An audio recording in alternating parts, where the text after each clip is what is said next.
के बेटा जवान करा दो भैया, भ्रुम भ्रुम से घूमे जाता, बाइक से घूमे जाता सर कहीं का। समझ ले भैया 3 जना रहे बीचा में हम बैठे रहे, ये तनी पीछे गिरैले हम कुल के भैया आगे के इंजन पीछे हो गया। आई मैं चचोहाई गइले भैया बतावा। बड़ा दुख के बात भाई। ये तनी बतावा दर्द में है तनी कम के बोझा लेके तनी दर्द लेके चलाते हैं। गांव के कुल लइका देखे त का कहिए का कोई है एकल चलते हो तो सब पड़दाना के बेटा जवान करा दो। हम प्यार बोला बता भाई ने मारब सार पिछवा के इंजन में आगवा हो जाई। बोला बता सार चीर छाल देला हवा हम 10 दिन घरे ना जाता है सर कह के दुआर पे खाना आवत हम खाता ही ना।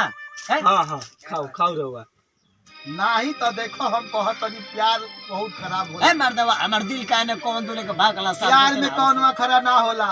प्यारे एगो ऐसा चीज में बबुआ जनक जो है किलो और बट खरा ना होला। का करबा बबुआ नसीब है गिरी की छील छाल हला तब का होई। आगे के इंजन पीछे तो हो गला। अब मलहम पट्टी करावा करबो का देखा कुल छिला गया हथवा ना काम करत हम कि सेवेरे में झाड़ा पीले जात है त सार पोतलवा गिर जात हम।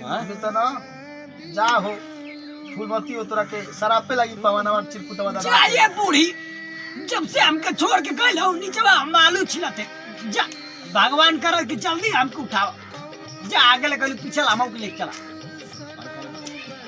के हम बानी संदीप सरपुरी और ई बड़े हमनी के सोनू कुमार यादव और ई बड़े पवन यादव उर्फ चिरकुटा बाबा 2। नमस्कार प्रणाम गाइस, हम लोग वीडियो बना रहे हैं, चैनल को सब्सक्राइब करिए, लाल बटन दबाइए और वीडियो देखिए। निहोरा बटे वो सब जाता हो सपोर्ट कर जा। जय हिंद जय। मेरा और सचिन का एक बेबी हो, ज्यादा नहीं करेंगे, एक बेबी तो हम दोनों का जरूर होगा क्योंकि हम दोनों चाहते हैं हम दोनों की मोहब्बत की एक निशानी हो। ये तो बहुत गलत बात है ना। अरे हैदर जी से आप नफरत कर दी थी तो 4 को बच्चा हो गया। और सचिन